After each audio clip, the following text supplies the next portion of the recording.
अगर हम social media apps में सबसे ज्यादा किसी ऐप का इस्तेमाल करते हैं तो वो है व्हाट्सएप। लेकिन अगर अचानक व्हाट्सएप की सर्विसेज भारत में बंद हो जाएं तो क्या होगा?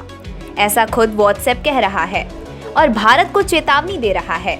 दरअसल पूरा मामला ये है कि दिल्ली हाई कोर्ट ने व्हाट्सएप को अपने एंड टू एंड एन्क्रिप्शन को हटाने को कहा है और व्हाट्सएप इसे हटाने से मना कर रहा है। साथ ही वार्निंग दे रहा है कि अगर व्हाट्सएप को अपने ऐप से मैसेज एन्क्रिप्शन को तोड़ने या उसे हटाने के लिए मजबूर किया गया तो वो भारत में अपनी सर्विस बंद कर देगा। अब मामला एंड टू एंड एन्क्रिप्शन से जुड़ा है, तो आपको पहले ये समझाते हैं। क्या है end to end encryption feature? हर यूजर के प्राइवेसी की सुरक्षा करता है। ये फीचर से दो लोगों के बीच की बात को कोई और नहीं पढ़ सकता। सिर्फ जिनके बीच बात हुई वही पढ़ सकते हैं। कंपनी खुद भी इन बातों को नहीं पढ़ सकता। ये फीचर कई साल पहले से ऐप में शामिल हैं।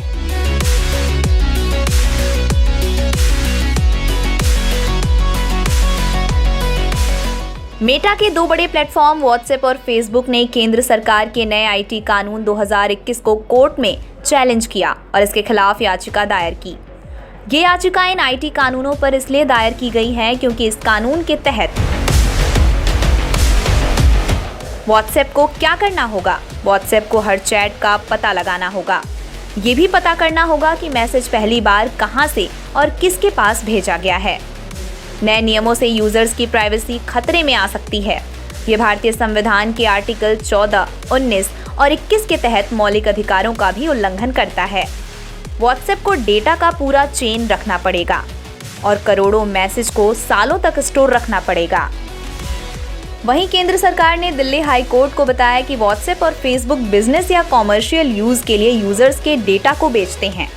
इसलिए कानूनी तौर पर कंपनी ये दावा नहीं कर सकती है कि वो अपने यूजर्स की प्राइवेसी की रक्षा करती है। इस पर सरकार का क्या रुख है, ये जानिए। सरकार का व्हाट्सएप पर पलटवार। केंद्र सरकार ने कहा कि इस गाइडलाइन से मैसेज के सोर्स का पता लगाना है। मैसेज को ट्रेस करने का कोई मैकेनिज्म होना चाहिए। अगर नियम लागू नहीं किया गया तो एजेंसियों को फर्जी मैसेज के सोर्स का पता लगाने में दिक्कत होगी। इंटरनेट ओपन, सेफ और ट्रस्टेड होना चाहिए और प्लेटफॉर्म यूजर्स के प्रति जवाबदेह होना चाहिए। केंद्र सरकार व्हाट्सएप पर कोई ऐसे नियम लागू करने के लिए नहीं कह रही है जिससे व्हाट्सएप यूजर्स की प्राइवेसी पर बात आए। सरकार ऐसा इसलिए कह रही है क्योंकि मामला लोगों के साथ साथ देश की सुरक्षा का भी है। व्हाट्सएप पर लगाम क्यों जरूरी? अफवाह पर लगाम लगेगी। व्हाट्सएप पर हेट स्पीच फैलाने वालों का पता लगेगा। व्हाट्सएप पर स्कैम फैलाने वालों पर लगाम लगेगी। आतंकियों की देश विरोधी प्लानिंग और मैसेजों का पता लगेगा। देश विरोधी गतिविधियों पर शिकंजा कसेगा। ऐसी तमाम अनैतिक चीजें हैं जो सोशल मीडिया से ही फैलती हैं और हम उन्हें इस फीचर की वजह से नहीं पकड़ पाते। ये फीचर भारत और उसके लोगों के लिए एक बड़ी समस्या है। इस सब पर व्हाट्सएप का कहना है कि हम अपने यूजर्स की प्राइवेसी का उल्लंघन करने वाले नियमों का विरोध करने के लिए दुनिया भर के एक्सपर्ट के साथ चर्चा कर रहे हैं। कंपनी भारत के साथ भी बीच का रास्ता निकालने के लिए बात कर रही है। मामला इतना बड़ा हो गया है तो आपको व्हाट्सएप के बारे में भी बताते हैं। व्हाट्सएप से जुड़े आंकड़े। 14 फरवरी 2009 में व्हाट्सएप बना। इसे अमेरिका के ब्रायन एक्टन और जेन कूम ने बनाया है। 2010 में व्हाट्सएप भारत में आया। भारत में व्हाट्सएप के 40 करोड़ से अधिक यूजर्स हैं। एक दिन में व्हाट्सएप पर 100 करोड़ से ज्यादा मैसेज भेजे जाते हैं। दुनिया के 180 देशों में ऐप से यूजर हैं। ऐप चीन, ईरान, सीरिया, यूएई, उत्तर कोरिया और क्यूबा में बैन है। मेटा ने 2014 में व्हाट्सएप को खरीद लिया। इस मामले की सुनवाई दिल्ली हाई कोर्ट के एक्टिंग चीफ जस्टिस मनमोहन और जस्टिस मनमीत प्रीतम सिंह अरोड़ा की बेंच कर रही है। व्हाट्सएप की ओर से एडवोकेट तेजस करिया और सरकार की ओर से कीर्तिमान सिंह दलील रख रहे थे।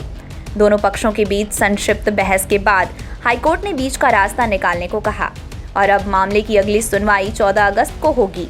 जहां कंपनी की बात सही है कि यूजर्स की प्राइवेसी जरूरी है, तो वहीं केंद्र सरकार की बात भी सही है कि आज के इस बढ़ते स्कैम के दौर में स्कैमर्स का पता लगाना जरूरी है, जो कि एंड टू एंड एन्क्रिप्शन की वजह से नहीं हो पा रहा है। लेकिन अगर व्हाट्सएप भारत से चला जाएगा तो इसमें कंपनी का ही नुकसान होगा, क्योंकि व्हाट्सएप के सबसे ज़्यादा यूजर्स भारतीय ही हैं। इस मामले पर फैसला क्या होगा, ये कोर्ट तय करेगा।